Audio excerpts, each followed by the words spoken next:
Hello everyone, अस्सलाम वालेकुम। आज है 16 सितंबर और आपकी है worksheet number 32। This is for class 10। ये क्लास 10th के लिए है वर्कशीट नंबर 32 जो आपको 16 तारीख को दी गई है। ये अगेन आपकी चैप्टर 8 से ली गई है जिसका नाम है trigonometry. Let's read the first example. If 7 tan 5 equals to 4। अगर 7 tan 5 बराबर 4 है। अब आप एक्चुअली मैंने थोड़ा सा यहाँ पे वर्कशीट नंबर 31 भी लिखी थी। आइए पहले थोड़ा ये समझ लेते हैं रिवाइज करने के। एक्चुअली आप 31 वर्कशीट तो कर चुके होंगे 31st, but just to revise मैंने यहाँ पे थोड़ा सा पोर्शन कॉपी करा है 31st वर्कशीट का, क्योंकि ये फार्मूलाज हम अपनी अब इस पूरी ट्रिग्नोमेट्री चैप्टर में यूज़ करेंगे, तो इसलिए मैंने एक अलग से सेपरेट कॉलम करके फार्मूलाज ना लिख के वर्कशीट नंबर 31 में जो फार्मूलाज यूज़ हुए थे, हमने समझाए थे आपको, वो मैंने यहाँ पे लिख दी है। अब आती है बात, ये आपको बेसिकली दिया क्या है। पहले दो बातें होती हैं हर एक क्वेश्चन में, एक आपको दिया क्या है और दूसरा आपसे पूछा क्या है। और ये बात तो हमें सबको पता होती है कि जो हमें दिया है उसी को कहीं ना कहीं यूज़ करके पूछा गया हमें सवाल का जवाब मिल सकता है। अब क्वेश्चन ये आता है कि हम दिए हुए चीज़ को पूछी गई चीज़ में कैसे यूज़ करें, तो बस वही तरीका आपका पूरा क्वेश्चन बन जाता है। उसी तरीके से वही आपका मेथड कहलाता है और उसी के आपके नंबर होते हैं। अब देखिए हमें दिया क्या है। हमें दिया है यहाँ पे 7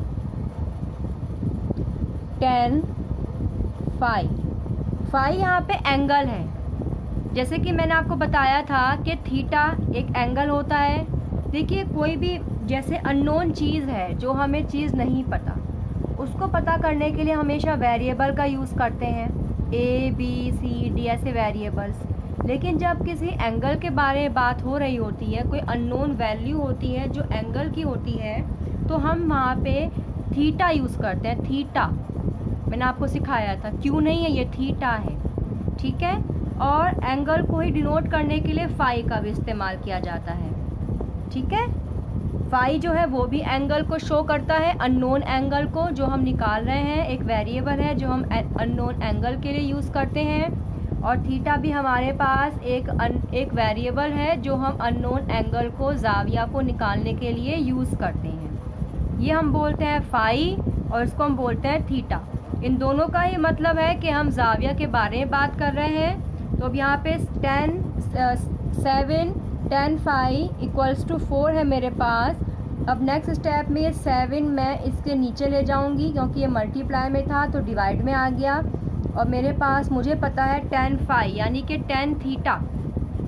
tan थीटा कितना होता है, पंडित बद्री प्रसाद हर हर बोले। ये मैंने करवाया था आपको, मैंने ऐसे लिखवाया था, आप ऐसे लिख दो, लिखने का फ़र्क होता है, वो तो मेथड तो वही है, बात तो वही हो रही है ना। तो tan है आपका P/B, यानी P/B, यानी P मतलब परपेंडिकुलर और B मतलब बेस। तो आइए let's draw a diagram to make this question clear, more clear actually. और आपको मैंने बताई थी कि जो ये ट्रिग्नोमेट्री है ये हम यूज़ करते हैं, इसमें हम यूज़ करते हैं राइट एंगल ट्राइंगल। हमने एक राइट एंगल ट्राइंगल कायम जाविया हमने मुसल्लस बना लिया है। राइट एंगल ट्राइंगल का ये सिंबल होता है 90 डिग्री का। एक आपका फाई है तो मैंने यहाँ पे फाई बना दिया, ठीक है। अब ये परपेंडिकुलर आपका 4 है, यानी कि ये खड़ा जो है ये परपेंडिकुलर है। ये 4x या 4k कोई भी वेरिएबल ले लो आप, क्योंकि रेशो में है। तो रेशो में आपको पता है जब कोई चीज़ रेशो में होती है उसको नंबर में कन्वर्ट करने के लिए एक वेरिएबल से मल्टीप्लाई करते हैं। ये सब बातें आपने कर चुके हैं, आपकी सिर्फ रिवाइज़ ही हो रही हैं। अब यही तो मैथ्स होती है कि कुछ बातें नहीं सीखते हैं, कुछ बातें रिवाइज़ होती हैं। और बेस आपका 7 है तो ये आपका 7x हो गया। अब आपको पाइथागोरस थ्योरम से BC यानी कैपिटल H निकालना है। तो आपको पता है by Pythagoras theorem, Pythagoras theorem, Pythagoras एक मैथमेटिशियन थे जिन्होंने राइट एंगल ट्रायंगल की किसी भी एक साइड को पता करने के लिए एक थ्योरम बनाई थी। उस थ्योरम को हम कहते हैं पाइथागोरस थ्योरम। पाइथागोरस थ्योरम क्या बोलती है कि हाइपोटेन्यूज का square equals to base square plus perpendicular square. यह आपकी पाइथागोरस थ्योरम कहती है। एच मुझे निकालना है, तो अब मैं एच की जगह एच स्क्वायर को एच स्क्वायर ही रखूँगी। बेस है मेरे पास 7x, तो 7x को मैं पूरा बाहर, क्योंकि बेस का स्क्वायर है तो जो भी मैं बेस की जगह वैल्यू पुट करूँगी ना, पूरे का स्क्वायर करूँगी, प्लस परपेंडिकुलर, परपेंडिकुलर है 4x और इस पूरे का स्क्वायर होगा। ठीक है, 7 का स्क्वायर है 49 और x का स्क्वायर x स्क्वायर प्लस 4 का स्क्वायर 4 चौक 16 x स्क्वायर। अब मैं इसको यहाँ पे h स्क्वायर कर दिया, ये h लिखा, ये स्क्वायर हट के यहाँ पे रूट लग जाएगा और 6 और 9 15, 4 और 1 5। देखो ऐसे कर लो, 9 और 6, 6 और 9 15, 15 का 5 कैरी 1 हासिल 1, 5 और 1 6, यानी कि 65x स्क्वायर आ गया आपका। ठीक है, यह आपका आ गया 65 स्क्वायर। अब x स्क्वायर जब हटेगा तो आपका h बन जाएगा x बाहर और 65 आपका रूट के अंदर। ठीक है, यह आपका आ गया। अब 65 एक प्राइम नंबर है, ये किसी टेबल में नहीं आता। तो देखिए यहाँ पे आके आप h की वैल्यू आपके पास ये आ गई, क्या आ गई, x रूट 65। ठीक है, ये आपकी h की वैल्यू आ गई। अब बस आप क्या करेंगे, बहुत ईजी है, अब ये रख लीजिए। अब आपका आएगा साइन फाई कॉस फाई की वैल्यू निकाल लीजिए आप, तो आपका साइन फाई और कॉस फाई, साइन फाई कितना है p अपॉन एच, यानी परपेंडिकुलर अपॉन हाइपोटेन्यूज, x से x कट गया तो 4 अपॉन रूट 65। ठीक है, और कॉस फाई क्या है आपका, कॉस फाई है b अपॉन एच। बेस कितना है आपका 7x और h कितना है आपका x रूट 65, x से x कट गया 7 अपॉन रूट 65। अब ये वैल्यू साइन फाई की और ये कॉस फाई की इसमें लिख दीजिए बस। टू फाइंड क्या है आपका, टू फाइंड है आपका, मेरा पेन भी नहीं चल रहा है, देखते हैं इसको कैसे चलेगा ये।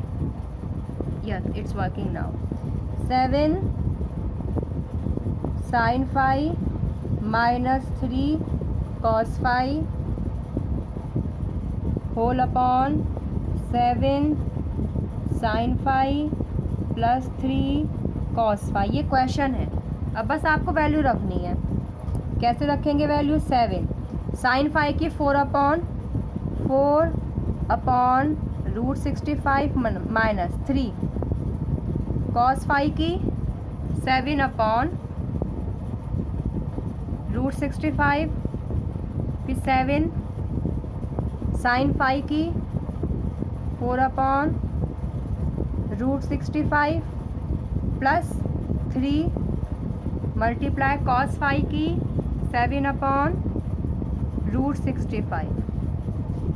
कैसे करेंगे अब देखिए, 65 इसका एलसीएम ले लीजिए, तो यहाँ पे आ गया 7 चौक 28 और 7 तिया 21, बड़ा सा लाइन लगाइए।